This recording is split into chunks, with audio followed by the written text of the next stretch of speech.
Nobel prize কে পেয়েছিল? রবীন্দ্রনাথ। আচ্ছা, আমাদের ন্যাশনাল ফ্রুট কি? ম্যাঙ্গো। আমাদের ন্যাশনাল ফ্লাওয়ার কি? লোটাস।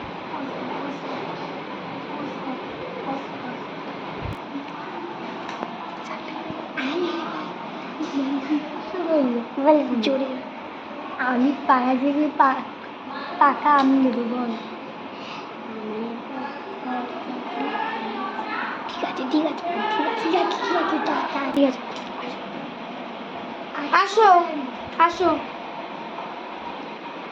তোমার নাম কি? আমার নাম রবীন্দ্রনাথ ঠাকুর। তোমার মা, হ্যাঁ রবীন্দ্রনাথ ঠাকুর। তোমার মায়ের নাম কি? ম্যাঙ্গো। তোমার বাবার নাম কি?